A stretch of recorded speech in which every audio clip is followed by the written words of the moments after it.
Welcome to Pick Up and Deliver, the podcast where I pick up my audio recorder when I head out for a walk and deliver an episode to you while I stroll around. I'm Brendan Riley.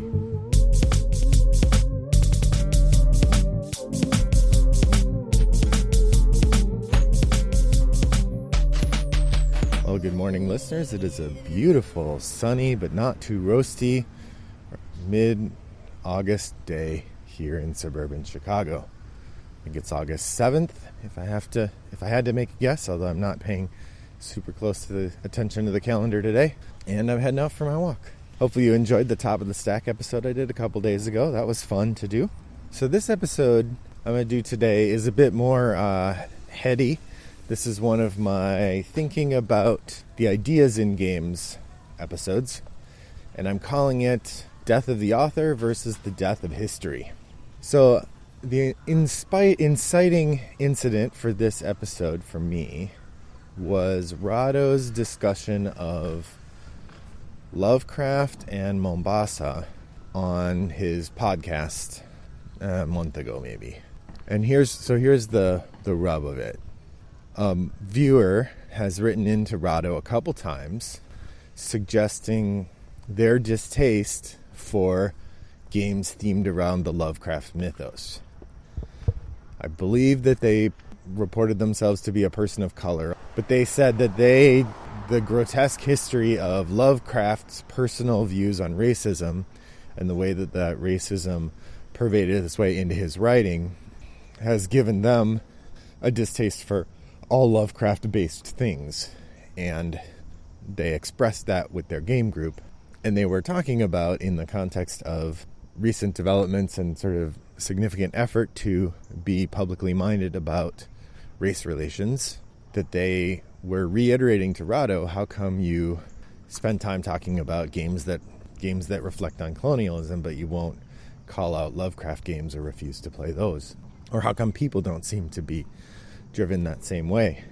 And I guess I wanted to articulate for myself and for you, dear listener, why I see a distinction between the two sets. Because if you know anything about me, it's that I think popular culture, particularly games, but all sorts of popular culture, are significant and important, and that I would never dismiss this kind of claim on, it's just a game.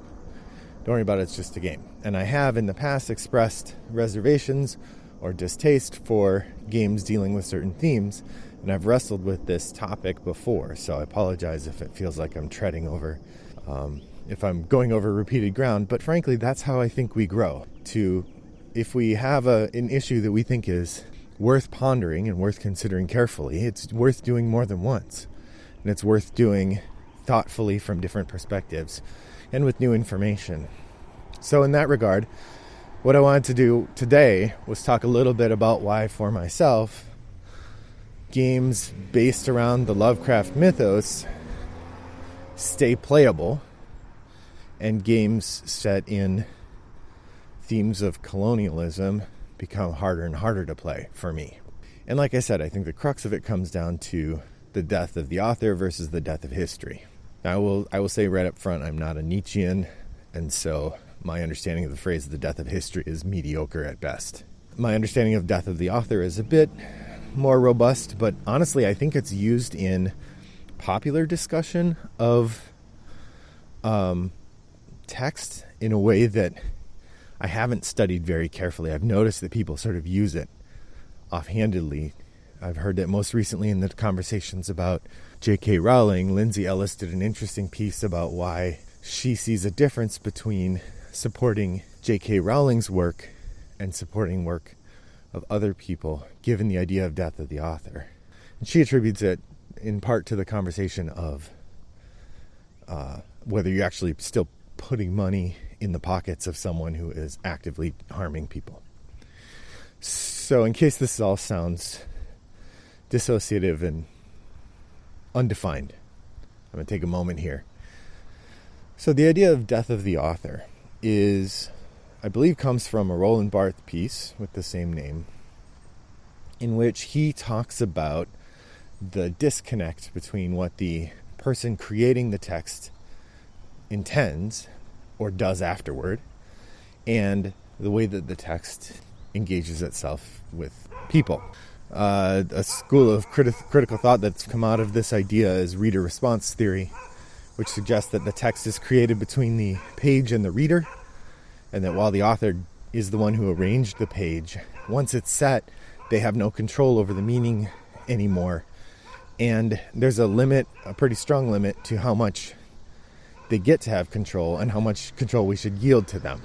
There are, of course, other philosophies about art. There's a kind of moral intellectual property idea that if you make art, you own it in some way, or you should have a right to control how it's used. We see this in America, at least in the political stream, most often when a politician will use a piece of music and the musicians will object to that music being used that way. I'd be interested to know if it's ever happened that a conservative musician objected to a liberal politician using their music. It feels like it's always the other way. A liberal musician objecting to a conservative politician. Readers, if I'm mistaken on that, I'd love to hear from it. Okay, so the way the death of the author gets used now as a concept is this idea that I can like a text even if I dislike the author. Like the art, not the artist, is the premise. It's often used by people who have a text that they enjoy, but an artist they find requires reproach. This could be somebody who likes Roman Polanski movies. You know, Roman Polanski's a terrible person. I think there's a line to draw here between liking a text that exists already and is in your life, and then the author does something to become disconnected from it, and liking a text and acquiring a new text in spite of the author. So, for instance, for myself, the crucial line here has been Orson Scott Card, who's a well-known science fiction writer, who's written a lot of stuff, was one of my favorite authors for a long time when I was young. Ender's Game was one of his books that I found really compelling. I read the whole series. I read many, many, many of his books. I always knew that he was Mormon, but I didn't really know much about what that meant, other than that it was a different religion than the one I was raised under. And I was always fine with that. But then in the mid-2000s, when California was considering a proposal to allow for gay marriage, or actually California was considering a proposal to specifically disallow gay marriage and disallow other gay rights, Orson Scott Card quite publicly supported this discriminatory legislation. And he spent a lot of money doing that, contributing to Proposition 8, it was called. And that soured me on his writing. It's really hard for me to go read his writing now because knowing what I do about him has tainted the way that I see everything he writes. And more importantly, if he's going to do that with his money, I really don't want to support him by spending money on his things. So I don't think I've bought an Orson Scott Card book since I learned that. And I also see checking them out from the library is similarly problematic because the library buys things presumably based on interest of the public. And so if I am checking a book out from the library, I am potentially contributing to that. So my enjoyment of the book is distinct from this idea of death of the author, but it's connected in some ways because some people would say, well, you know, he wrote that book, and if it doesn't represent those ideas, you should be able to read it and not necessarily feel guilty or something. And I think it's a reasonable thing to say that I should be able to read it. In the same way that as much as I find J.K. Rowling's recent anti-trans conversations online disturbing and upsetting, I don't think I'm going to enjoy Harry Potter any less because of it. That said, I'm not sure I'm going to buy new Harry Potter books, because if I do, then I'm actively supporting this person who's actively harming people. So on one hand, there's a living author whose works you enjoy, and you have to decide whether to tackle them or not based on their experience. And then there's a sort of secondary thing of a dead author, someone who's literally dead as well as figuratively dead. Because not only can they not control the text that you're reading, but they also aren't benefiting from you buying that text. And H.P. Lovecraft is even more so that way because he's dead and his work is mostly in the public domain. So the question of should H.P. Lovecraft's horrific racism mean that I don't read any of his work, as an English scholar, a literature scholar, I would still read his work, and I would take into account the racism, and I used it in class to talk about this idea with students. But then we get to something like games based on the Lovecraft mythos.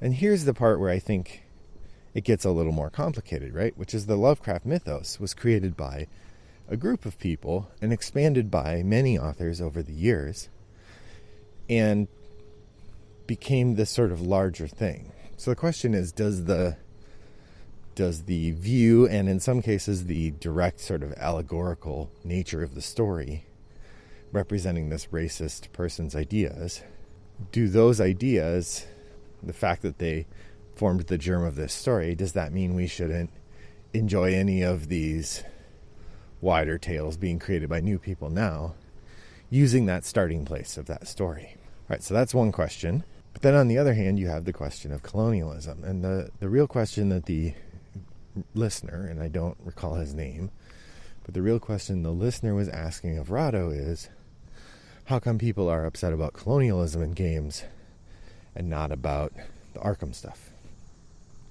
And I guess for myself, I have a couple reasons for that.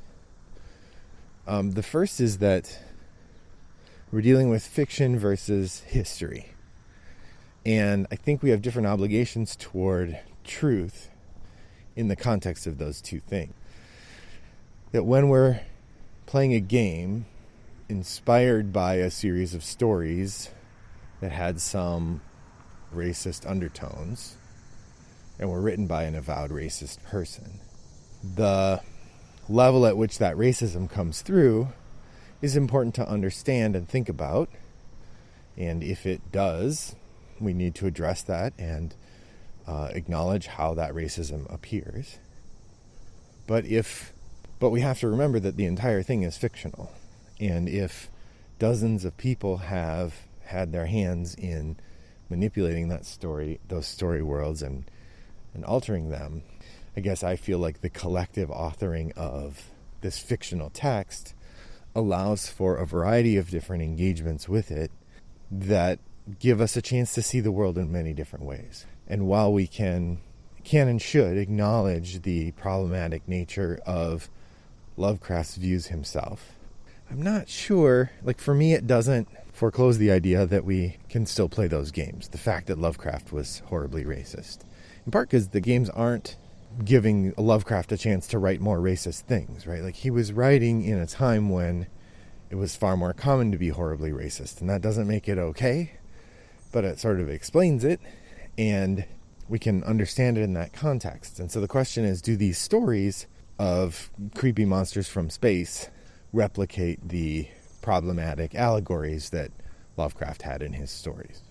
Now let's contrast that to like a game about colonialism, because one thing, Rado's response was that he thought games about Lovecraft should include a note about Lovecraft racism and a resource guide for if you want to learn more about his problematic nature. And I think that's great.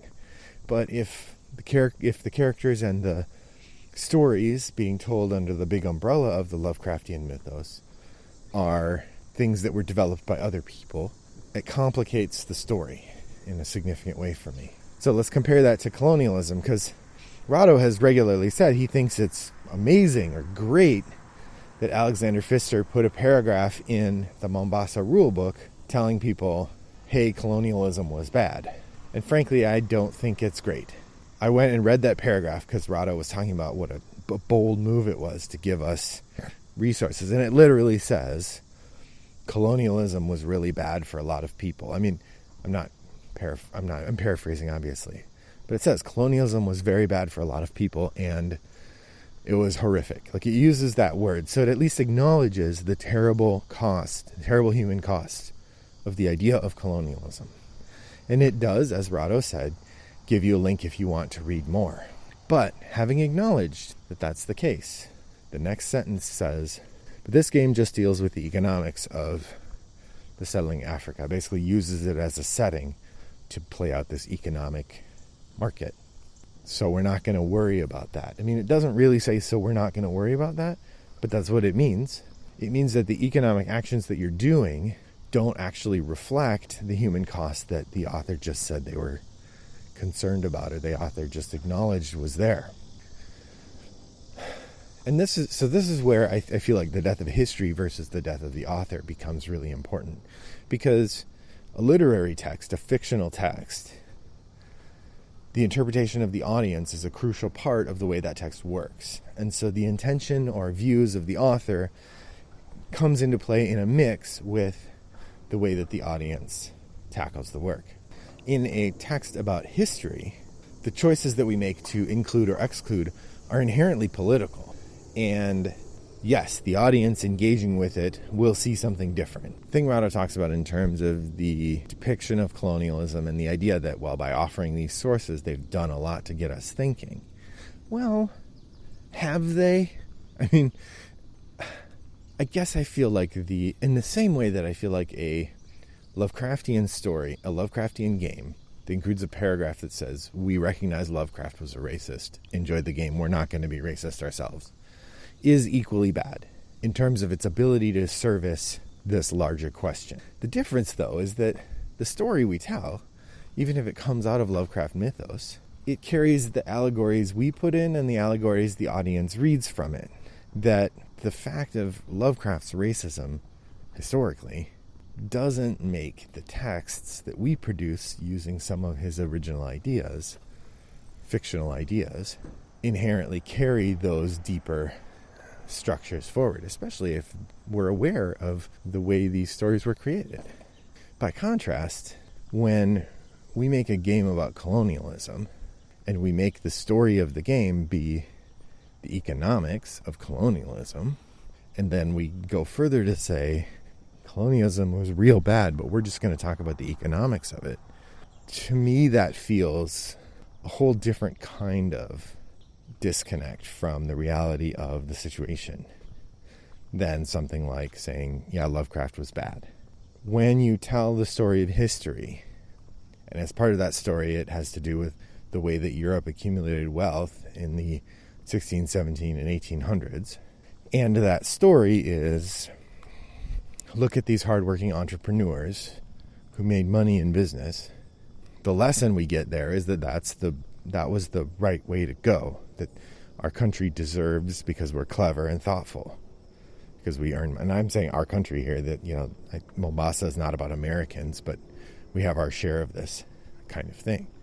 And when you acknowledge with a nod the fact that these practices involved the stealing of natural resources, the murder and enslaving of hundreds of thousands or millions of people, the imposition of one culture's dominance on another culture, and then your game doesn't actually reflect any of that, I feel like you are recreating the message of that original idea of history, that there wasn't a problem here. Or, I mean, if you think about it this way, like, the Dutch people in the Netherlands who were earning money from the overseas expansion, or the British people who earned money from the expansion into England, into Africa and India, when they saw the people there as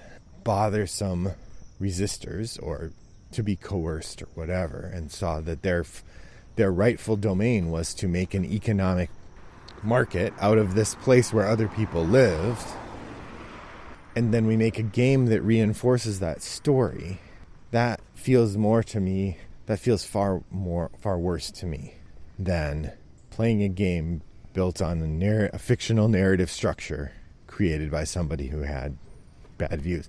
Even if in their version of that structure, the terrible views pervaded it. Now, there might be some people who would go and look at the current line of Arkham games from Fantasy Flight, or look at a variety of the other Lovecraft-themed games that have come out, and say, hey, these are also replicating those old structures. But I really don't feel like they are. I mean, I think the part of the reason that Lovecraft resonated was not his xenophobia, that his fear of people who weren't white invading the United States drove him to write stories about the terrifying idea of invasion.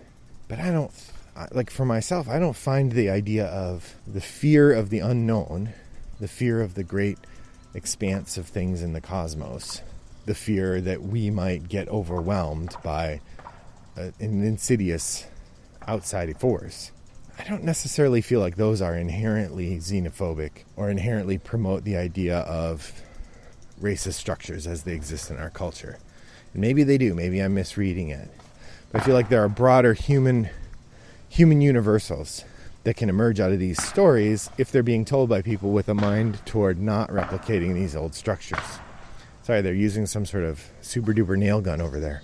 And I guess that's where for me there's a huge difference between something like the Arkham games and something like Mombasa. And I guess there's a couple takeaways here now that we're wrapping up. First off, if you want to learn more about British colonialism, the best book I've read on it is called Victorian Holocausts, and it's about the way that the British rule of India caused the death of millions of people in the same way that the Irish potato famine did, because of the British control of crops in India and the crop markets for the profit of the British rather than the survival of India. I will of course acknowledge I live in America, where our economic policies colonialize significant chunks of the world or take advantage of them in really dramatic and terrible ways. But that's not what I'm talking about right now. That's like the note at the beginning of Mombasa, I guess. So while I feel for myself, in reflecting on the conversation Rado had, that playing the Arkham games connects to a different kind of conversation than one playing colonial games, probably the takeaway is that everybody should be thinking about this a bit more thoughtfully, about more thoroughly. Should be considering what is the goal in doing in playing one particular game or telling one kind of story, and how do I engage with that goal. So I'm curious, listener, to hear what you thought. I would love to read some about this on our forum, which you can find at Board Game Geek Guild 3269, and I'll post a thread about this episode 251. Boy, we buzzed right by 250, and I didn't even do some sort of momentous retrospective. I'll do that soon. Thanks for joining me. I'm walking toward a lawnmower, so I'm going to call it a day. I hope that your next walk is as pleasant as mine was. Bye-bye.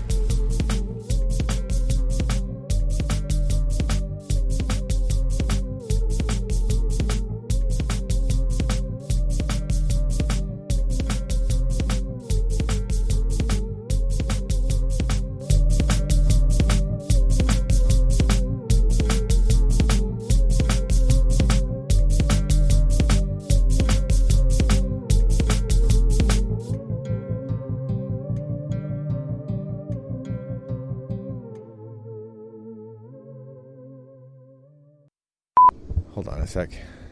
One of our neighbors has one of those funny tree faces, and it's got a mask on it. I think that's really funny, so I'm going to snap a pic here. Brought to you by Rattlebox Games.